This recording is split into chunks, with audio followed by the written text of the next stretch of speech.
Good morning, how's everyone doing? Eric here. Today is Thursday, October 3rd, 2024.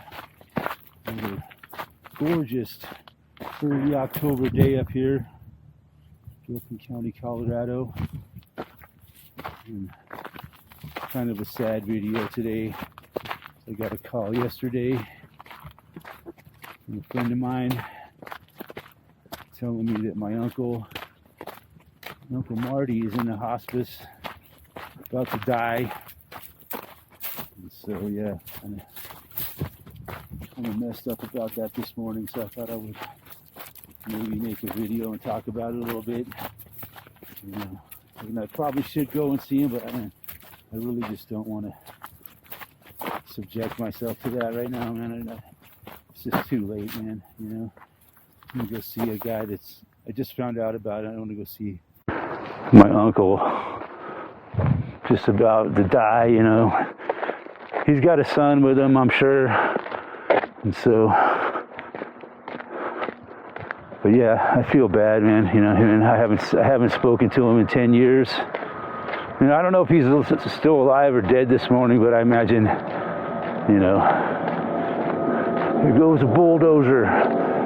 I talked to my brother yesterday after my friend called me up. So I haven't talked to my brother in years either. So he gave me my brother's number because I haven't had my brother's number in a long time. So, you know, we had a fucking stupid falling out, you know.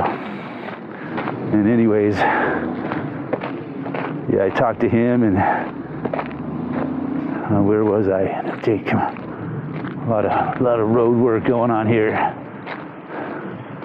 But yeah, my friend called me up. My uncle's in the hospital dying, and you know, I should go see him and all this. And I'm like, what good is it going to do me to go see him now, anyways, right? From what I understand, after I called my brother, he didn't answer, but he called me back maybe an hour or two later, and we spoke briefly, you know, about what was just basically my uncle in the situation. And yeah, he's about to check out, and that was about it, man. We really didn't say much. So I'm not sure if he's still alive or not this morning, but from what it sounded like, you know, it's at that point where, you know, it's just a matter of time. And it was like the time was running out, you know. I've been through it with my mother when she finally passed away. She was like, when she quit eating and drinking altogether, you know, it was like, it's just a matter of time at that point, you know. You can't feed yourself or drink, or, you know, and they just basically, unless you're on life support, and eventually, you know, they just take you off life support and just let nature take its course. So I'm thinking that that's where it was, and they were telling me yesterday that was it, probably his last day. So I imagine, I haven't found out yet for sure, but I have a good feeling that he's finally passed away this morning. So rest in peace, Uncle Marty, man. I feel bad though, man. I really should. We would have had a relationship for these last 10 years. It was just a horrible things that happened,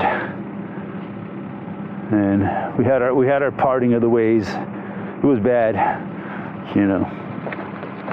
I don't know if I really want to go into it too much, what all happened, but let's just say I ended up doing some probation over it. Spent a night in jail over the whole situation. If you guys remember who watched me back in 2015, 16, when I was on probation, you guys know the story of what happened to me and my uncle. But yeah, so I'm pretty sure he's left the building, so to speak, this morning. And, you know, to me, it's a relief, man. And, I'm saddened that I wish we would have had more. I would have had more. But on the other hand, the guy was insane, man. So it was really hard to be around him. He, like, I would say, most of his life, the guy was like, if I was a psychiatrist, I might diagnose him as paranoid schizophrenic. Just constantly, he would just never stop talking and just about stupid shit, you know. Those kind of people. Just goes on and on and on about stupid shit to the point where you just can't be around this guy. He just drives me insane. But yeah, he was kind of crazy, I would say. And from what my brother's telling me, he had done a lot of drugs.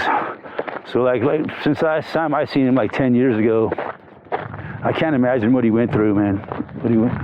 Must have been really hard on him, man. He must have had a really tough 10 years, I'd say. And, you know, to me it's a relief that he's finally done suffering, man. You know, he wouldn't have come to me. I wish he would have, man. You know, I really wish he would have.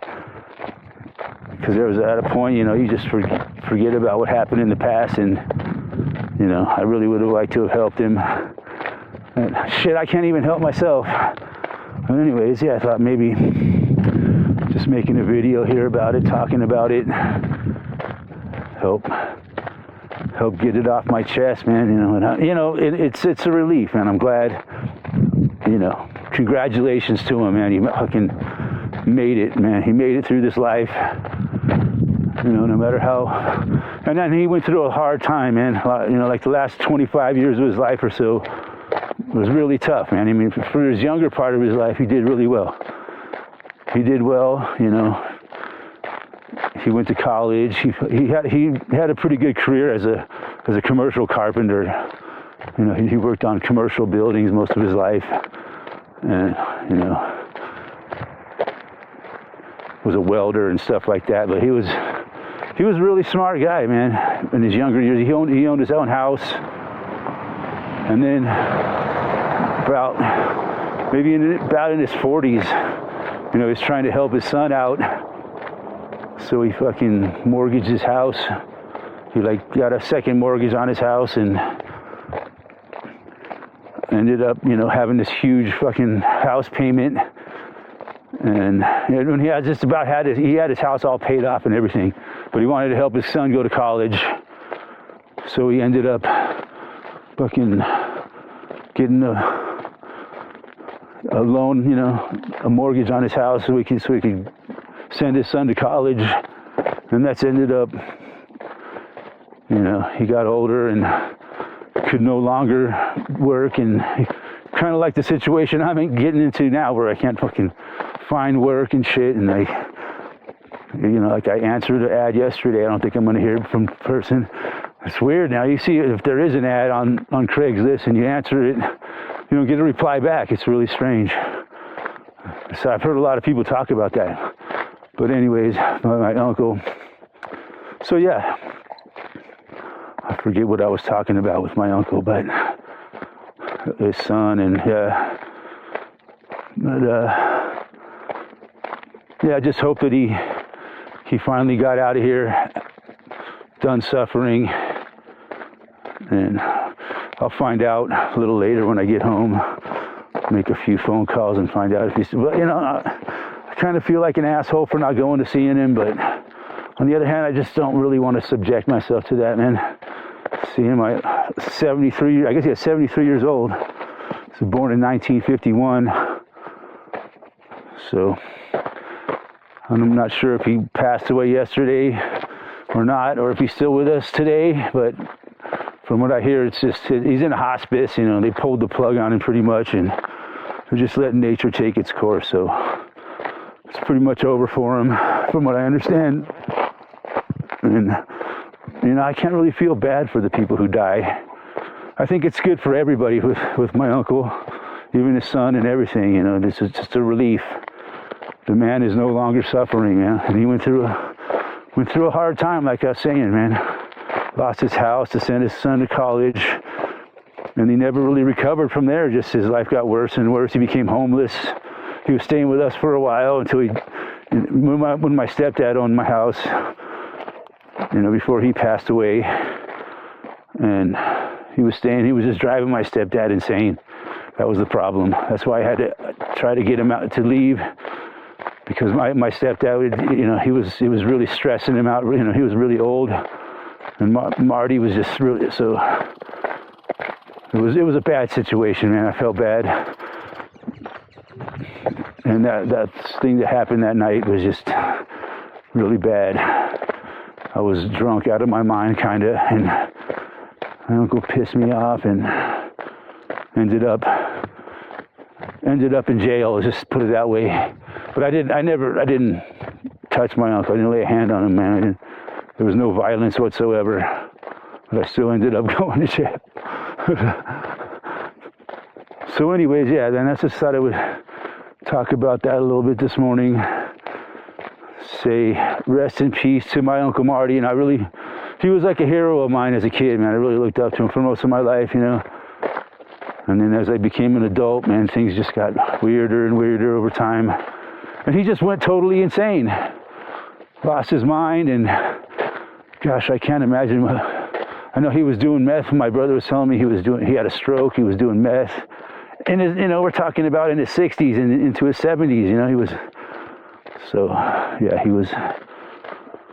I'm surprised he lived to be 73, actually, you know. He would have been 74 in February, I think it was his birthday.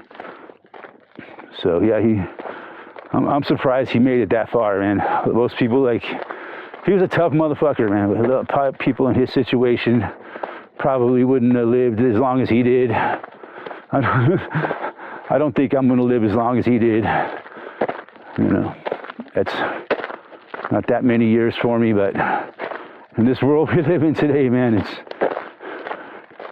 let's just say that the average life expectancy is dropping at a rapid rate. But anyways, yeah, thought I'd make a little video here talking about my dear old Uncle Marty, man. Sad that we had have our differences. I wish we would have been closer these last 10 years of his life. And yeah, it's just kind of a sad day, man. He was an interesting person, to say the least. But anyways, that's all I want to say about it for now. Thanks for watching. We'll talk to you guys soon.